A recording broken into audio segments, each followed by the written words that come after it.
Salut tout le monde! Aujourd'hui, on est le 4 janvier 2023. C'est la première fois là, que je reviens à la ferme depuis quelques semaines. J'espère que vous avez passé un beau temps des fêtes. De notre côté, on a réussi à se reposer un peu, ce qui fait vraiment du bien. Puis je profite aussi du début de cette vidéo-là pour vous souhaiter une belle année 2023 à vous et à votre famille. Je vous souhaite de la santé, je vous souhaite du succès dans tout ce que vous allez entreprendre.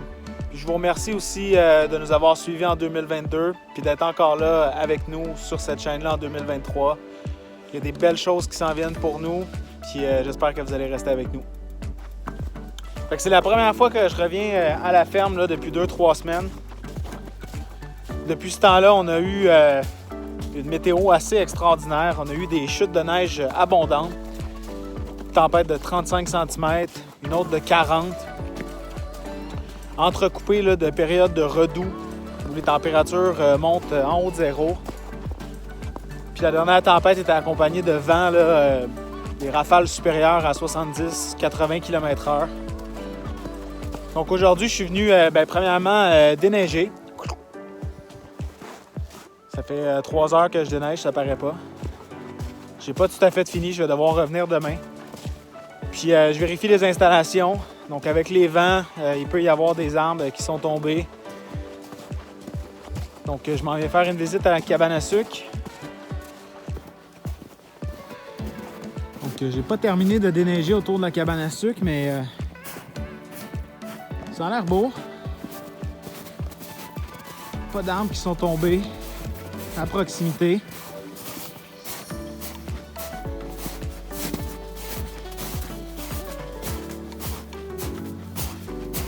Faut que je range les palettes de hausse là dans notre conteneur.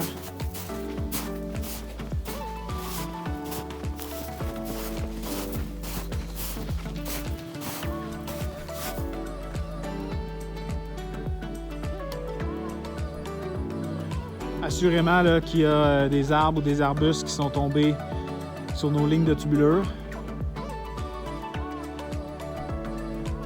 Mais on va faire le tour de ça là, dans quelques semaines, remettre ça au niveau.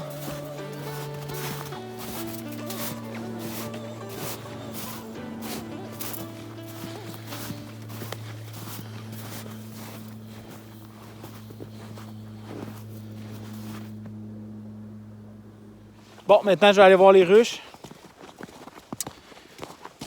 Donc on est rendu à tout près là, de 100 cm de neige de tombée.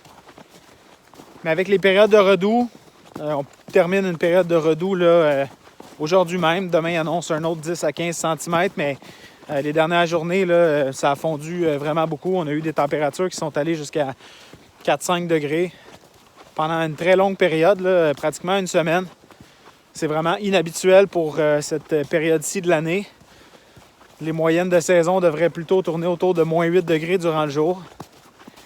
Mais bon, avec les changements climatiques, on va devoir s'adapter à ça. Mais ça fait qu'au sol, il reste malheureusement plus beaucoup de neige, là, du 100 cm qui est tombé.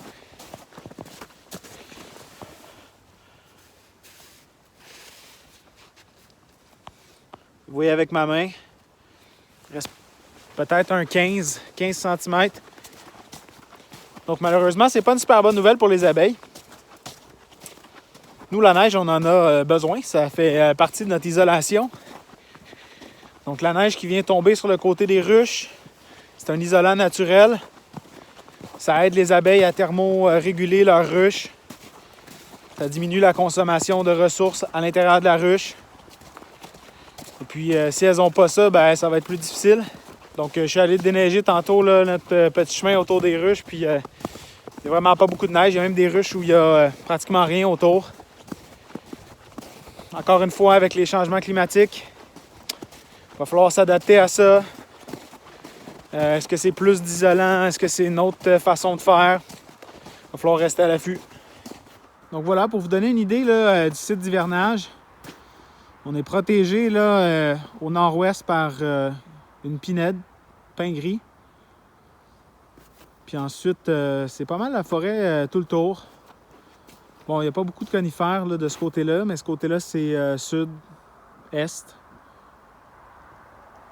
Donc, les vents dominants ici arrivent de l'ouest. Donc, ils empruntent là, ce petit corridor-là. Donc, c'est pas beaucoup de vent. Là, de la manière que la topographie du terrain est faite, il n'y a pas beaucoup de vent qui se rend ici. Mais tout de même, quand je fais les premiers déneigements de l'année, je viens pousser ici une espèce de tas de neige. Donc, qui vient protéger en fait l'ensemble du rucher. Et puis avec le temps, là, je vais le monter là, facilement à 5-6 pieds de haut. Donc, pour que le vent puisse passer par-dessus.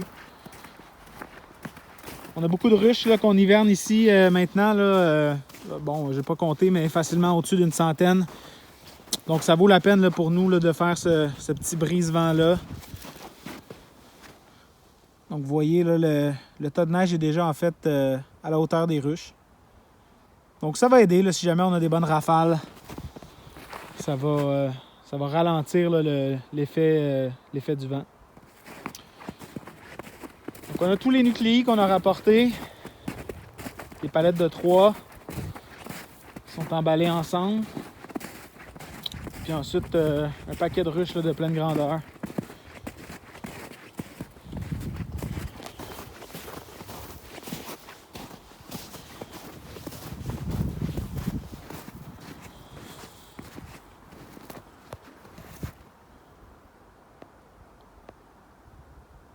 Il faudrait que je fasse le décompte. C'est définitivement le plus de ruches qu'on a jamais eu ici là, à la ferme.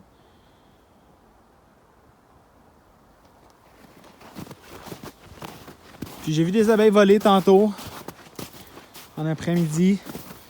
Mais c'est ça, comme je vous disais, regardez là, le contour des ruches. Il n'y a aucune neige.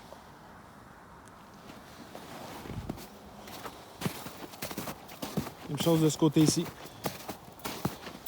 Donc la neige là, qui devrait venir, là, qui éventuellement arriver là, pratiquement à mi-chemin là, de la ruche pour lui servir d'isolant.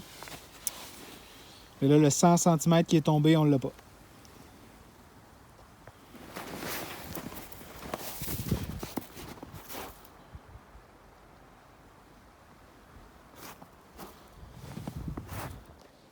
Puis pendant que je suis ici, j'ai en profité pour répondre à une question là, que je me fais souvent poser sur YouTube. Qu'est-ce qui fait que vous hivernez une ruche à 2 hausses, comme celle-là qu'on voit juste ici, versus à une hausse, comme toutes les autres? Ben, en fait, cette ruche ici, elle nous a joué un peu les troubles fêtes. Donc, quand on est venu pour récolter le miel, il y avait du couvain dans la 2e hausse, ce qui est normalement pas le cas là, de notre côté parce qu'on redescend les reines dans la première hausse fin juillet, début août.